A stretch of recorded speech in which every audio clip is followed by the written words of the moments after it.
Welcome back, ladies and gentlemen. Nader's Game Picks, recapping Week 6. Best week for me so far. 10 games right, 5 games wrong. There were 2 teams on buys. Some of the notable games I got right. Bears over the Commanders on Monday. I got both Monday night games wrong. Falcons prevailed at home, and the road team on the next one. Bears beat the Commanders. A couple of games I got wrong. My Cowboys lost against the Panthers. I didn't predict that. I predicted my upset alert was the Browns over the Steelers. Steelers took care of business there. The Broncos at the Jets, 2-point game, 11-13. My prediction, 24-22. You know, kind of close right there. And Thursday Night Football, the Eagles lost to the Giants on the road. And then we had a couple of other ones. Seahawks took care of business against the Jaguars, improving to a good team now. Overall record, 52-41. Week 7 breakdown, we have 15 matchups, 2 teams on bye. 2 teams on bye. Those 2 teams, I will reveal them here in a second. But you already know what time it is. It's time to get this breakdown going.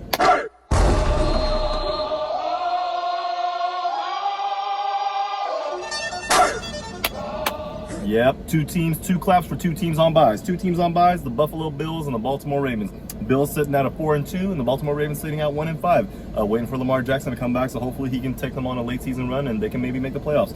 AFC North is kind of lacking right now, so we'll see how it works. And speaking of the AFC North, the Steelers at the Bengals is the game that kicks off Thursday Night Football, kicks off Week 7.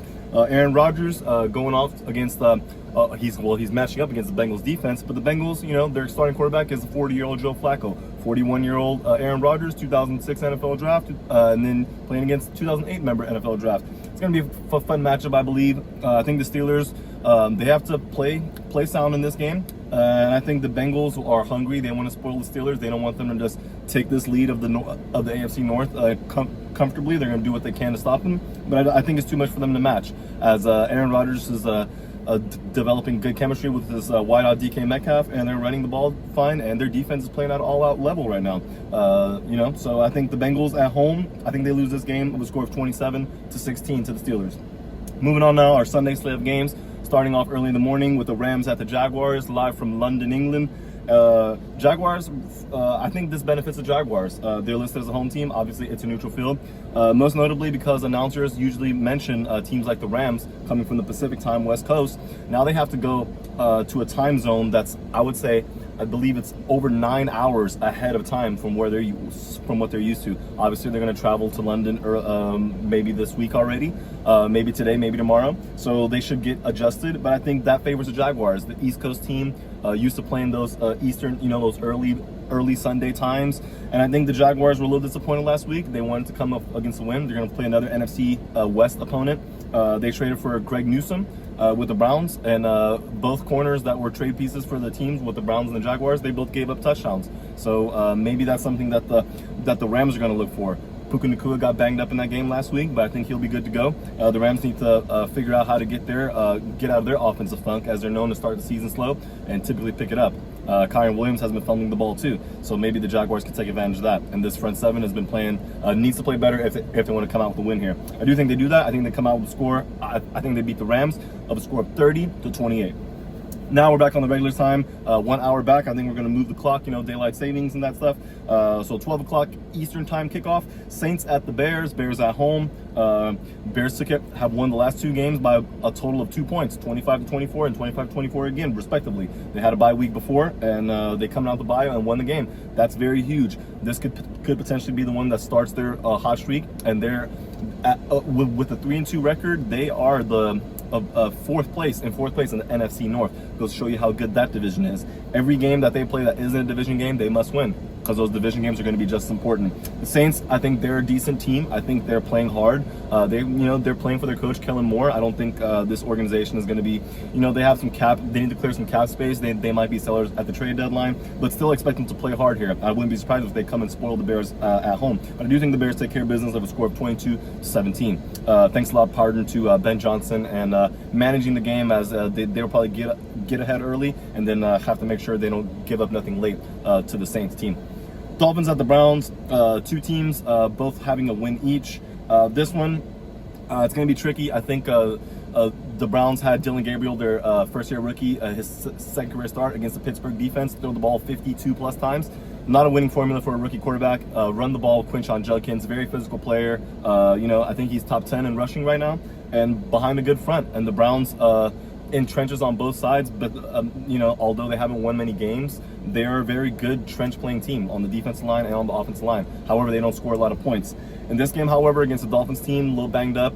Besides Devon Achane, you know, Tua Tagovailoa had some criticizing comments about his coaching staff. You know, so it's not good. It's trouble in paradise, if you want to call Miami paradise. But they're on the road. They're in Cleveland. Not so much paradise. Their pass rush has been struggling to wrap up their tackles. Jalen Phillips, Bradley Chubb, potential sellers at the trade deadline too, as the Dolphins organization look to come off some cap space. I think the Browns come out with a win here, giving their fans something to cheer about at home, breaking their highest scoring game total of the season, which was 17, by 2 points. I think they win a score of 19-16 over the Miami Dolphins.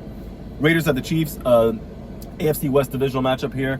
Two teams that don't like each other. The Chiefs coming off a big win on Monday night, and the Raiders coming off of a win too, albeit against the Tennessee team. A win is a win in the NFL. I think if they can keep Geno Smith upright, do a better job protecting him, Geno's not forcing passes, and get this run game more going with Ashton Genty. No reason why you can't go with 12 personnel. I mean, I know Brock Bowers is hurt, but Michael Mayer right behind him made a big play last week. Maybe you want to keep feeding him the ball. As Kansas City is just getting back with Rashee Rice, and they've had Hollywood Brown and Juju Smith-Schuster contribute to their offense prior to the returning receiver. So they're going to get a lot of pieces back. They're a healthy team, and this is going to be a tough game for the Raiders to overcome, especially with Steve Spagnuolo and this defense now having more leeway, whereas the offense is probably going to come back into their own. So I think the Chiefs take care of business at home and score 32-13 over the Las Vegas Raiders. Eagles at the Vikings. Eagles 2 straight losses as of right now. Vikings coming off a bye week. Top 5 defense. Brian Flores, you can't give him enough credit. Jonathan Bernard, Andrew Van Ginkel, even though he's been banged up, this is a scary defense. This is actually, the Eagles have beat the Vikings 3 of the last four matchups. I think this is the one the Vikings come in. They're at home. I think this is when the Vikings say that's enough of that. I think Justin Jefferson matches up well against this Eagles secondary, unless Cooper DeJean is following him or Quinyon Mitchell. I think there's a lot of matchups that the Vikings here are going to take advantage of. They have to get the ball, get establishing the run game, as this Philadelphia Eagles defense gave up a lot of yards to the Giants, and even back to their week 1 matchup against the Cowboys. I think the Cowboys got away from the run late in that game. So I think that's the recipe for the Vikings to win this game. It's going to be a lot of pressure on Jalen Hurts, a lot of eyes on him and how this Eagles offense recovers, so to say. But I do think Minnesota should be the favorite at home, and I got them winning with a score of 29-24 over the Eagles. Panthers at the Jets. We got the Jets are still winless. Panthers coming off a huge win last week. Ran the ball for over 200 yards against the Cowboys, 400 yards total. Bryce Young had 3 passing touchdowns. Tetairoa McMillan, his first couple receiving touchdowns on the season. Very good talented young player. Lined up in a lot of 12 personnel last week. I don't see why they can't do that against the Jets team as well, who's also given up a lot of rushing yards lately. You're questioning whether this team is losing their faith in their coach. Even Sauce Gardner's in trade rumors. So it's basically not a good situation. The Jets are home. I've been in that stadium. The Jets fans, they haven't had a lot to cheer for. They may want Tyrod Taylor to come into this game. Now, I think Justin Fields starts, but if he plays poorly early, I think this could be a situation where they put in Tyrod Taylor, make a late run, but still fall short, as I think the Panthers continue their hot streak right now. I think the Panthers win with a score of 23-17 on the road in MetLife. Patriots at the Titans, quote-unquote homecoming for Mike Vrabel. He used to coach the Titans, got let go before the start of the 2024 season. Now the Titans are coming in there with an interim head coach. They let go of their coach, a former coach, Brian Callahan, and the Patriots are starting to get into their own groove. Won a tough game on the road against the Saints team that plays good at home. Didn't commit a lot of mistakes. And this is the Patriots team who are rallying behind Drake May. They were always saying, like, when he got drafted, he didn't get put into a good situation. But now that the pieces are starting to flourish around him, getting in a good rapport with his receivers, Drake May has actually the best passing completion percentage of passes of 25+ yards. So his deep ball is hitting right now. That's going to be one area where I think the Titans want to take away the deep routes and maybe try to get some pressure on him, as he's very tough to bring down, even when he's rushed out of the pocket. Very calm demeanor. I like what I see from him.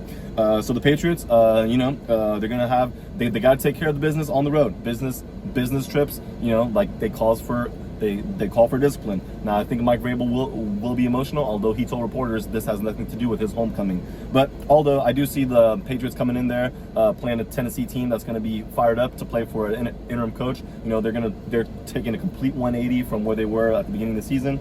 But I still don't think it's going to be enough to overcome this Patriots team, which is clicking on all cylinders right now. I think the Patriots win on the road, a score of 24-7. Moving on now, I've got the Giants at the Broncos. This is the 3:05 Eastern time slot of games now, going into the mid-afternoon, midday games, as I like to call them, midday. Giants at the Broncos. Broncos hosting an NFC East team. They will meet another one here soon. I think the Giants have a good chance here to come in and make some noise, but it's going to be tough. With their top receiver being out, Malik Neighbors. Obviously, Cam Scatterbo has been giving them a huge lift off the coming in, giving them juice.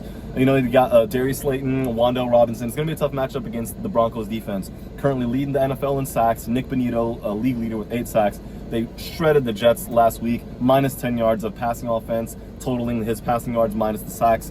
And this is a rookie quarterback being thrown into this game now against the Broncos defense. The game is in Denver. I think Jackson Dart is going to be tested like crazy. And I think it's going to be a good test for him. I think he does some things well, and I think there's going to be some things that he doesn't do so well. I think the Broncos' red zone defense is one of the best in the league, and that's where the Giants are going to have to be successful if they want to win this game. The Broncos, on the other hand, this is no cakewalk. Their offense has struggled. It hasn't looked pretty in their wins. And there's a couple losses they've had on the year where they should have won. And I think against the Giants team, Dexter Lawrence in the middle, this pass rush has been playing very, very well. Abdul Carter, Brian Burns. It's going to be a challenge for them here too. I would maybe want them to go after a mismatch in the Giants secondary where they could probably take advantage of one of the cornerbacks with their receiver Cortland Sutton. That's going to be the key for the Broncos. I do think they take care of business here of a score of 20-13 home over the Giants. Moving on, we got the Colts at the Chargers. The Colts are 5-1. Their only loss of the season was actually I believe it was in LA. I could be mistaken, but they lost to the LA Rams in Los Angeles by 7 points. Now they're going back to Los Angeles to play the other LA team, the Chargers. I think the Chargers were close to losing last week. I actually predicted them losing to the Dolphins. They ended up winning by 2. Close one there. Stay tuned to the game picks. I'm telling you, I'll be coming out with some gems here, guys. With the Chargers at home, I think this game goes into overtime. I think the Colts control the clock early in the half, and I think the Chargers take advantage. They pick it up. I think Herbert finds some mismatches because we know Charvarius Ward went out the game last week during warmups. So that's their top corner that they paid, their big free agent. So they're going to have to rely on, I think there's going to be advantages for Herbert to take advantage with, McConkey, Allen, Quentin Johnston, a couple of their tight ends to take advantage of some matchups. They're going to have to run the ball too to make sure to keep them out of 3rd and longs. And that way I think that the Chargers can pull this off. And I think the Colts are a very good team, and they're going to fight through to the end. I can see this going to overtime. And in overtime, I think the whole home team prevails. Handing now the Colts their second loss of the season, and second loss in Los Angeles in the state of California. So I got the Chargers winning 33-30 in overtime. Moving on now, Packers at the Cardinals. The Cardinals at home, they've lost 3 straight games. It's been rough for them. Jonathan Gannon lost his matchup to Shane Steichen last week. Very good matchup. And the Packers, that NFC North, like we talked about, one of the best divisions in football. They have themselves a grasp lead now. But this is going to be my upset alert of the week. This is going to be my upset alert because I think the Cardinals, even though they're at home, the Packers are coming in here. Obviously very efficient on offense. Defense is pretty solid. They have a lot of weapons. But in this Cardinals team, out James Conner, they're out. I believe Kyler Murray didn't play last week. They had Jacoby Brissett playing the game of his life, trying to get a win. You can see his frustration after they lost to the Colts, which was a team he also quarterbacked in the past. I think this will be the upset. I think Brissett has a good game. I think he takes advantage of the Packers not getting home. I think he gets the ball out quick, and I think the Packers make some mistakes here that ultimately determines the game. My upset of the week: Cardinals at home over the Packers. It will score of 34-27. Moving on now, we got the Commanders at the Cowboys. NFC East, these matchups are always wild. Anything can happen. Cowboys are the 32nd ranked defense, points-wise and yardage. You're going to expect to see some points in this game. CeeDee Lamb's coming back, and Kevontae Turpin for the Cowboys offense. Clash along with George Pickens and the MVP caliber play of the quarterback. I can see this game being a shootout, complete one. And I think the home team needs to take this home. As the NFC East division last week, besides the Giants winning, all the other opponents lost. And those 3 opponents that lost were the ones that were above the team that won, and the Giants. This is going to be a huge game, America's game of the week. Commanders at the Cowboys. I think the Cowboys prevail at home. Typically after a loss, they usually step up. and then usually after that, well, that's a whole different question in and of itself. I think they load up the box a little bit more to try to prevent them from running the ball. The Commanders' running backs have fumbled, they had fumbling issues in that game they lost against the Bears, a game they easily could have won. So that way they might reconsider putting the ball in the hands of these running backs. Jaden Daniels came back from injury. He's very good at avoiding taking hits. Maybe they look to air it out and take advantage of the Cowboys secondary here. And I can see the score being a score of 37-35, but I do think the home team prevails in this. Home team Cowboys over the rival Commanders, 37-35. Sunday Night Football, we got the Falcons yet again, prevailed at home against the Bills. At the 49ers, with the Mac Jones, there's questions there about whether he should be the starter over Brock Purdy. But this 49ers team is decimated with injuries, still hanging on, playing hard. It's going to be hard to beat a Falcons team that runs the stretch zone outside the tackles so efficiently. Tyler Algier and Bijan Robinson each had a touchdown last week against the Bills. And although they scored only 24 points, when they felt 21 points came in the first half against the Bills defense, they still put up 450 plus yards of offense. Drake London, a complete monster. Kyle Pitts making clutch catches on third downs. I think this is going to be a good game, and I think the 49ers do what they can, but at home I think it's just not enough to hold off the Atlanta Falcons that are starting to soar, starting to feel their wings, I feel. Especially on defense, where they've struggled to have a pass rush in the past, is starting to come along with their young draft picks. So I think the Falcons win of a score of 27-25 on Sunday Night Football. Monday night, another doubleheader. I guess ESPN, with these doubleheaders, they gotta tune into us. And then, usually I think their first, Joe Buck and Aikman usually gets a second game. So this first game, it's going to be the Buccaneers at the Lions. These two teams have played each other twice in the playoffs in the past 3 years. A Baker Mayfield, who's the front runner for MVP so far, playing against another very efficient quarterback in Jared Goff, who's only thrown one interception on the whole season to 14 touchdowns, and Amon-Ra St. Brown, who's tied with the league leading receiving touchdowns, along with George Pickens with 6. He is questionable, I believe, Amon-Ra, and then you had Jameson. He had a drop last week against the Chiefs. That was very crucial. Jameson Williams had a touchdown, but he doesn't get a lot of targets. And this is going to be a tough one, as the Buccaneers' defense is very good and stout against the run. And the Lions are still out their two starting corners, Ennis Rakestraw, Terrion Arnold, and they're also going to be out Brian Branch, who got suspended after that scuffle late after the game last week. So the Buccaneers, I think Todd Bowles comes in here, takes advantage. The Lions are going to be rowdy. They're going to be, Aiden Hutchinson's going to be rushing hard. But I think missed tackles and a very efficient, smart Buccaneers offense that's physical and plays very smart. I love Rachaad White, and then Baker Mayfield's playing without 4 starters on offense. How can you hate on this man? He's clearly a gladiator of a competitor, in my opinion. Buccaneers at the Lions. I think Baker Mayfield wins in the state of Detroit, bringing the Lions to now 4-3, and the Bucs advance to 6-1. I think the Buccaneers win of a score of 28-21 on the road.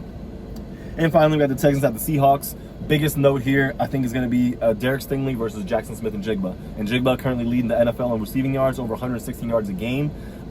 He's accumulated for 44% of the Seahawks offense, similar to what K9 did when he was healthy in his rookie season. But the Seahawks offense, with Sam Darnold clicking on a lot of cylinders, their defense is flying around. So this is going to be a fun matchup. I think the Texans, coming off of a bye, have a great chance to go into Seattle and steal a game here. Would not be surprised if they do so.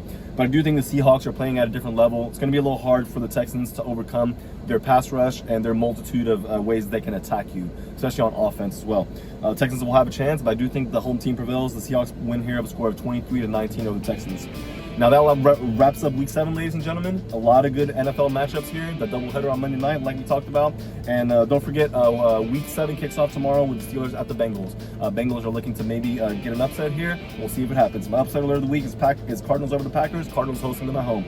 So for all further ado, enjoy the games. October is turning into November soon. We're about to take that hour back, take that clock back an hour. So we're getting close to that time of the year. It's that time of the year, ladies and gentlemen. Enjoy. And Hassan will see you guys next week to break down Week 7. Until then, peace.